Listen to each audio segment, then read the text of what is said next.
네, 안녕하세요. 이현진 평가사입니다. 오늘은 시험이 약 2개월 정도 남았는데요. 2개월 정도 남았을 때 어떻게 공부를 해야 할지 또 무엇을 보고 갈지 이런 부분에 대해서 좀 말씀드리려고 해요.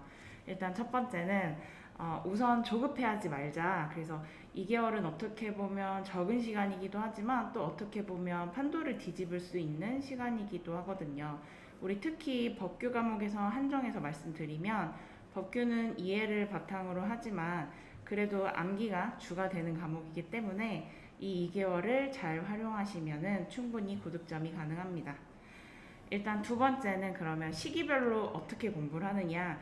일단 1 플러스 1로 제가 말씀드리고 싶은데요. 우선 첫 번째 한 달 동안은 중요한 논점 위주로 보는 것이 더 좋습니다.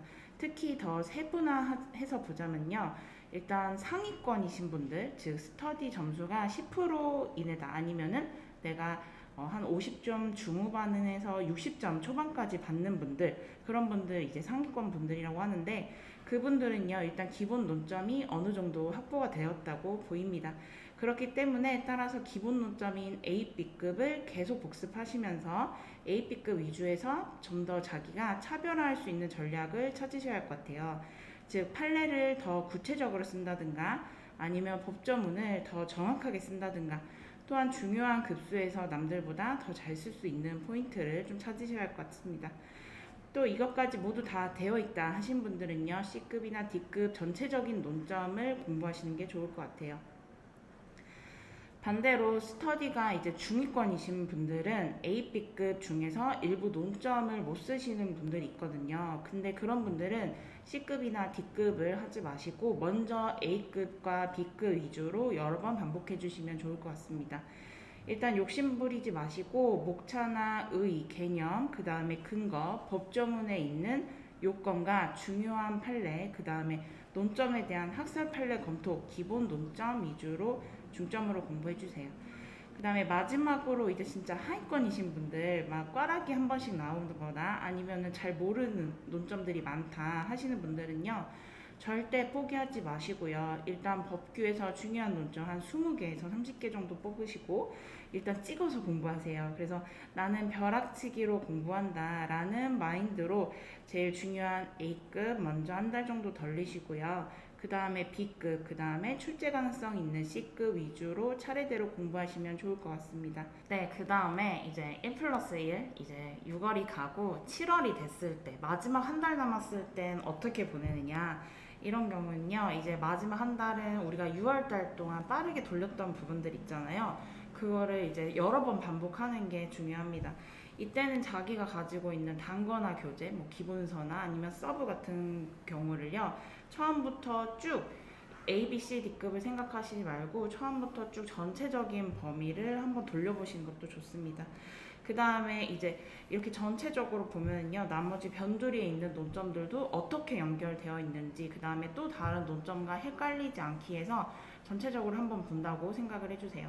또한 시험 2주 전, 그 다음에 1주 전, 마지막 2, 3일 전에 법전도 한번 전체적으로 해독하는 게 좋습니다. 그동안 논점별로 조문을 찾아봤다면 이번엔 반대로 법조문을 전체로 훑어보시면서 그 논점들을 상기시키는 거예요. 예를 들면 토지보상법 제1조부터 99조까지 차례대로 쭉 훑어보시면서요, 법조문을 다시 상기시키고 혹시 모를 불이타에 대비하는 방법도 좋을 것 같습니다. 이때 저희 3법이라면 토지보상법, 부동산공시법, 감정평가법을 살필 때요, 법률 위주로 보시면 좋고요. 다만 토지보상법은 시행규칙의 경우 중요한 내용도 많으니까 같이 보시면 좋을 것 같습니다. 네, 그 다음에 우리 세 번째로는요, 학원 강의 활용법인데요. 이 시즌에 각 학원별로 파이널 강의들이 있습니다. 근데 꼭 필수로 들어야 된다고 생각하는 건 아니에요. 다만 우리 시험 전에 좀 더 많은 문제를 보고 싶거나 아니면 실전과 유사한 환경에서 여러 번 연습하고 싶거나, 그리고 그동안 커리큘럼을 따라갔던 강사님들과 함께 마무리하여 멘탈 관리를 하시는 목적이라면 추천드리겠습니다. 제 강의도 6월 10일에 파이널 단가가 개설되고 그 다음에 시험 전에 파이널 스터디가 있습니다. 단가 스터디는 문제가 겹치지 않고요. 논점은 당연히 A급, B급 위주로 겹칠 수가 있죠. 그래서 5주 정도는 제 단과에서는 5주 정도 중요한 AP급 위주로만 훈련을 시켜드리고 그 다음에 6주, 7주 차에는요 AP급 외에 출제 가능성 있는 C급과 그 다음에 브리타 대비법을 훈련시켜드리려고 합니다. 따라서 강의를 활용하고자 하시는 분들은요 평상시에 단거나 교재로 정리를 해두시고요. 그동안 풀어봤던 문제들의 논점의 포인트나 전형적인 유형별 문제에 대해서 감을 잡으신 다음에 마지막 파이널로 실전 연습을 하시면 좋을 것 같습니다.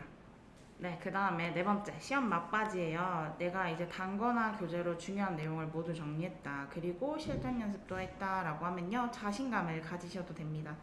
만약 내가 공부하지 않은 내용이 시험장에서 나왔다면요, 당락에 큰 영향을 주지 않는다고 생각을 해요. 그러니까 내가 공부 안 한 곳에서 뭔가 논점이 나왔다. 이런 걱정보다는 내가 아는 것을 담백하게 쓰고 나오겠다라는 멘탈 관리를 잘 해주셔야 합니다. 또한 시험 막바지에는요, 컨디션과 건강 관리도 중요한데요. 너무 피곤하거나 몸이 좋지 않으시다면요, 미리 2주나 3주 전부터 피로회복제나 홍삼, 건강식품 같은 경우를 섭취하는 것도 좋다고 생각을 해요. 잘 모르겠으면 약사님한테 가셔서 피로회복 관련 앰플을 좀 추천해달라고 하는 것도 좋을 것 같습니다. 그리고 사람에 따라서 이런 피로회복제나 카페인 같은 것이 심장이 좀 뛸 수도 있고 몸에 잘 안 맞을 수도 있으니까요. 시험 전날이나 당일에 드시지 마시고 지금부터 미리 좀 연습을 해보시면 좋을 것 같아요. 네, 지금까지 이제 마지막으로 남은 2개월을 어떻게 보낼지 한번 정리를 해봤는데요. 우리 감정평가사 시험 끝까지 포기하지 마시고 좋은 결과 있으시길 바랍니다. 네, 감사합니다.